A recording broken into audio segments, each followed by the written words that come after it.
Hey guys, so Weston's 1 month update and my 1 month postpartum update is finally being done now. So Weston's stats, the only thing I have so far is his weight, and that was 9 pounds 9 ounces at exactly 1 month old. We have an appointment on the 13th, so I'll maybe insert those length stats and stuff in the description box after that. But I don't think that he grew too much lengthwise, maybe like maximum an inch, I would say. He's still a newborn everything except for diapers, and that's just because we ran out of newborn diapers after going through 3 or 4 packages, and we were gifted a bunch of size 1s. Excuse me, so we figured let's use those up instead of buying more diapers. Huggies newborns, they suck pretty much. Until his legs got bigger, they leaked constantly. I had to change his outfits 5 and 6 times a day. It was so annoying. Pampers were so much better. I've heard Huggies were better for little boys. We use Huggies for Ellie right now anyways, and I really like them. But I was told that Huggies was better for boys. I've used both Pampers and Huggies and find no difference, except that when they're really little, Huggies leak. That sucks. So, like I said, he's still in newborn clothes. Excuse me. He has worn pants that were size 0 to 3 months, but they're like up to his belly, or not his belly button, but up to his chest. And they're so big on him, he swims in them. He's still in newborn pajamas. Like, everything fits perfect. I think Ellie was out of newborn at this point and in size 0 to 3 months because she was a little chunker. So a lot of people have asked how breastfeeding is going, or how am I feeding my baby this time around? Was I even able to breastfeed, or did I have to formula feed? The answer is both. I am formula feeding and breastfeeding. I would love to exclusively breastfeed, but right now, at this point in time, it's not possible for a couple of different reasons. But that is the end goal. Through all of the stuff, the trials and tribulations that I'm going through, the end goal is to have him exclusively breastfed. But I'm totally fine if my baby is both formula fed, breastfed, or solely formula fed. Ellie was a solely formula fed child, and she's completely fine, healthy, and super intelligent, so I have nothing against anybody who formula feeds, or nothing against formula feeding itself. So, during the first 24 hours after Weston was born, I was just, my sole focus had like tunnel vision. Get him on the breast, get him on the breast, just try. And I was very excited whenever he would like latch on. The problem is I was not paying attention to how bad he was latched. It ended up totally destroying my nipples. Actually, I don't even think it was in the first 24 hours. I think he was about max 18 hours old, and I was bleeding from the nipples already. He also has a really short and posterior tongue, so it's really far back and it's really short. He does not have a tongue tie or anything, but it's just, that's just how he is. He even has a problem latching to a bottle. So that was all really, really discouraging, and it made things very, very hard, especially when we went home. And then I got an infection, a yeast infection. Sorry to be TMI, but you know, it happens. And I had to take prescription medication, and the whole time I was on it, I was not allowed to nurse him. I had to pump and dump. And I just got really fed up and really tired, and just basically completely my fault that I didn't keep up with the pumping. I just got discouraged. I said, the hell with this. Like, I'm so angry. And after the prescription was done, I tried to latch him, and his latch was still horrible, so I said, I'm not gonna bother. A few days after that, I tried again, and he latched on perfectly, went right to town, but the problem is that my milk supply tanked for those few days that I just got discouraged and kind of gave up. So, because he latched on so well, and went to town nursing and actually knew what he was doing, I went to my doctor and begged her for domperidone to try to get my milk supply back up to where it was.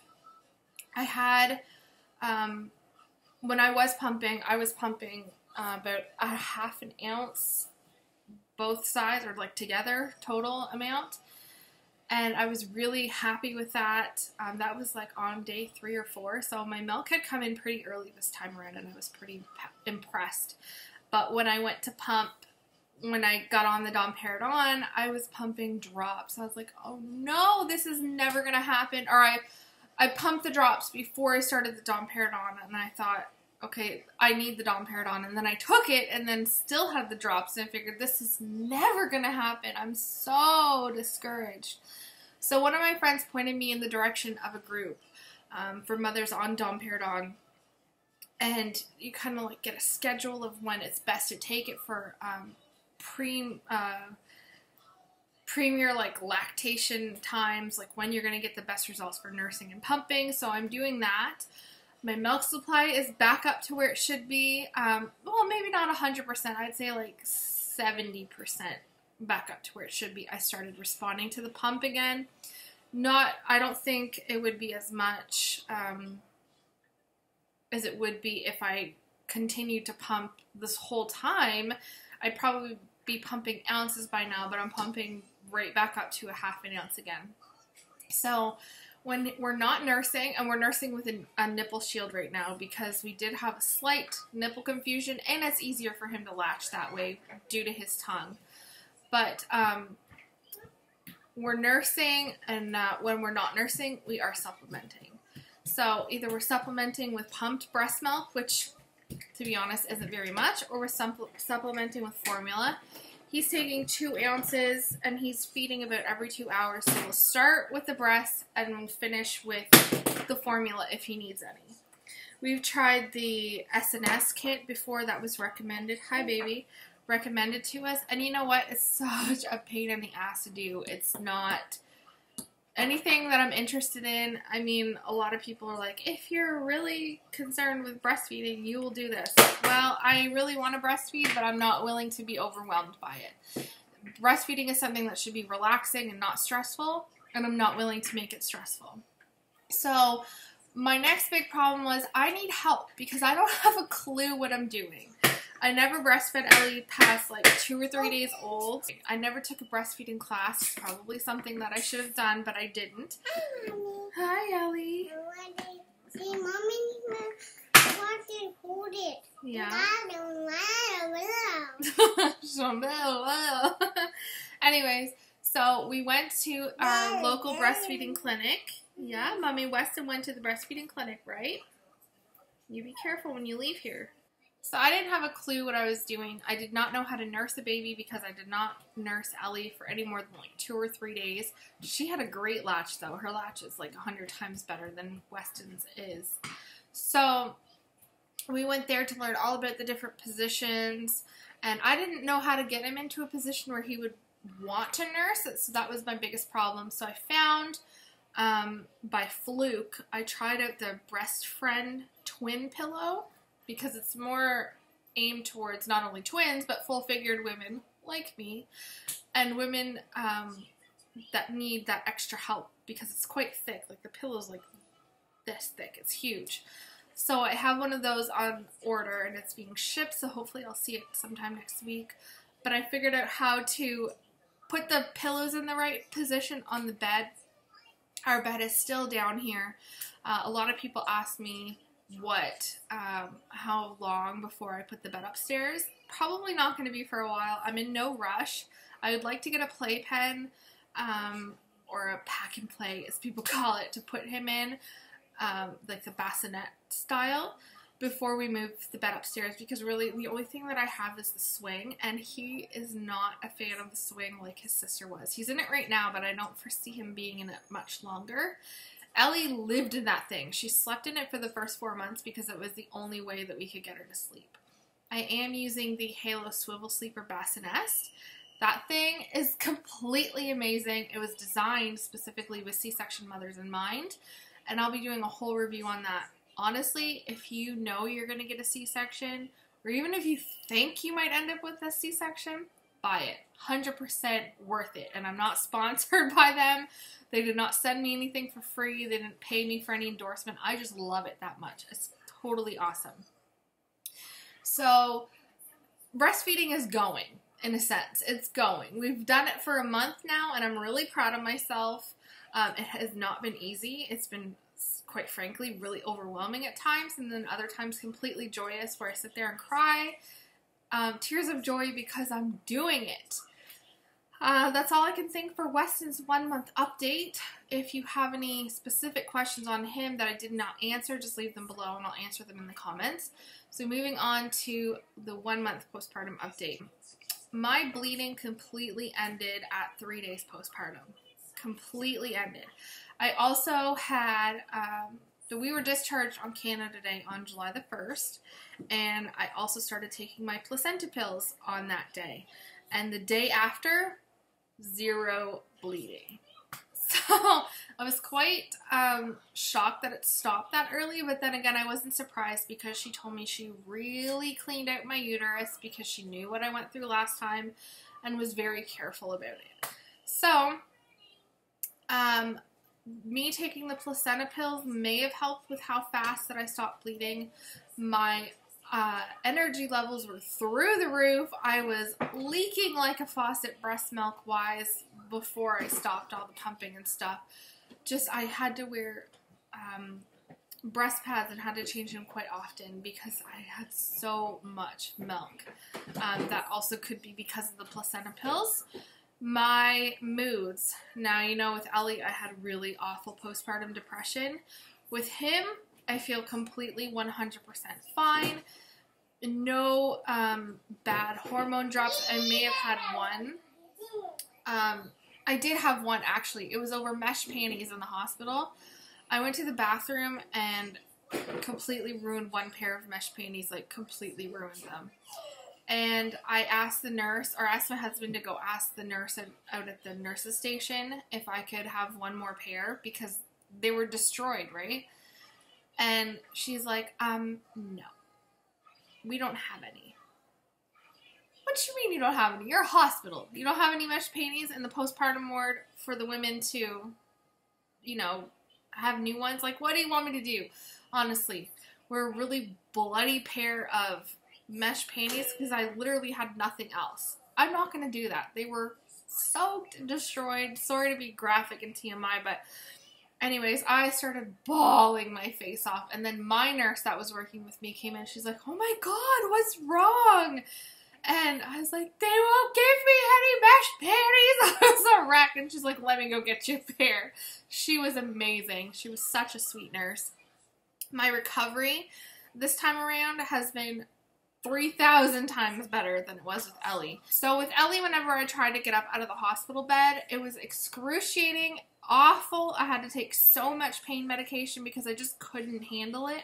And unfortunately, the pain medication that they gave me really funny interactions and did not work well with me. There was times when I thought I was going to stop breathing because it just interfered with me remembering that I needed to breathe. You know how your body does it automatically? You don't need to think to breathe or remember that you need to.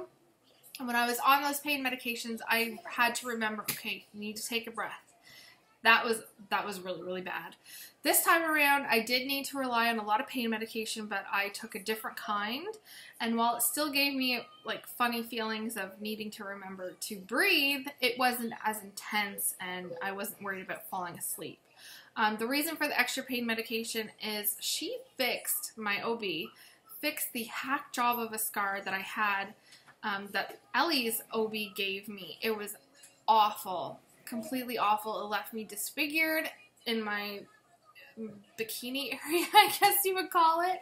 My lower abdomen. It was just really, really bad. So she cut all that old scar out and was going to fix it. She cut all that out and she told me that the first 48 hours were going to be quite awful, but then it would make my recovery better in the long run. So the first 24 hours turned out to be hell, but after that, once I stayed on top of my pain medication, it was completely fine. When I got home, I think, you know, everything was fine. We were going on walks by day 4 or 5, just very short walks. Just everything seemed to be going so well. Then Then when Weston turned a month old, things went to hell. I started bleeding profusely, worse than I ever had with Ellie. Like, it just kept coming and coming and coming, and there was no stopping it.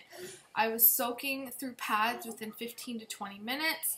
It was so bad that I could no longer wear underwear and maxi pads. I had to put on one of those adult diaper dependent things, and I would soak through that within an hour, and I had to keep changing it and changing it.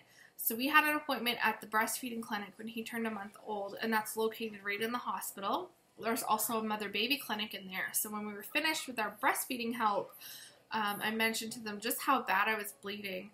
So they ordered an ultrasound, blood work, and all this stuff. And we found out that my hemoglobin was 115 or 118. I can't remember what they said. When I was discharged from the hospital, my hemoglobin was 88. So it was low and in the anemic stage. The only thing I've been taking is my placenta pills. I have not responded to any iron pills because my iron level was so low that it just wasn't enough for me, no matter what the dosage was, it seemed. My hemoglobin is at the highest it's been in 2 years. So that's the only thing I was taking. No iron pills, no nothing. That was it. Ellie's curled up in bed. So it was good that my hemoglobin was high at that point, but I had stopped bleeding, right? So all of this time that I was bleeding, I guess it wasn't when Weston was 1 month old, now that I think about it. Sorry, Weston turned a month old on Wednesday and the bleeding started on Monday. So for all I know, my hemoglobin could have been a lot higher. Anyways, to make a really long story short, I went to the breastfeeding clinic again on Thursday, and I got rechecked. My hemoglobin had dropped from 118 or 115 to 110, so it's still holding on. The ultrasound showed no retained products, so they're treating me just in case for a low-grade uterine infection. Does that sound familiar to any of you? Because honestly, I have the worst luck in the world. The ultrasound, like I said, showed no retained products, so I know that there's nothing left in my uterus. They said there was a spot on there that they saw there was like, could have been like pool of blood that needed to come out. I don't know what they said. It didn't really make a whole lot of sense what they were saying, but I was just so weak and so tired and so dizzy from losing all of this blood.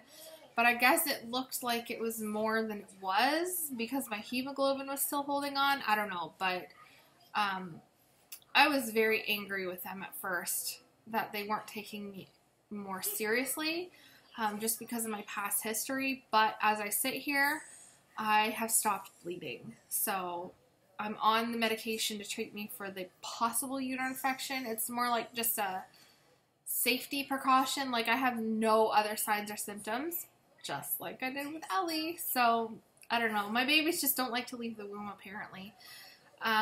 People are also asking us if we plan on having a third. If you watch the Hangout, you already know Matt's answer, which is hell no. But to be honest with you, we have not decided on that.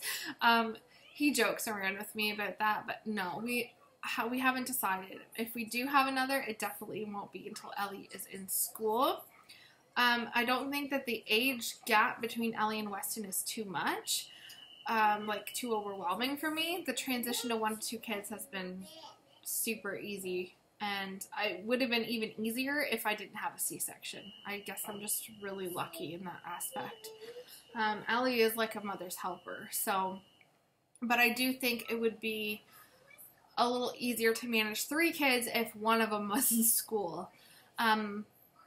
But that won't be for another 3 years, so I don't plan to get pregnant until she is in school or having a baby, at least until like September or October of the year she enters school. So I think that's 2018. So it's not going to be for a while. Anyways, I'm going to wrap this up so I can get it uploaded. If you have any questions about my postpartum period that I have not answered, just leave them in the comments and I will answer them there. Alright, I'll talk to you guys later. Bye!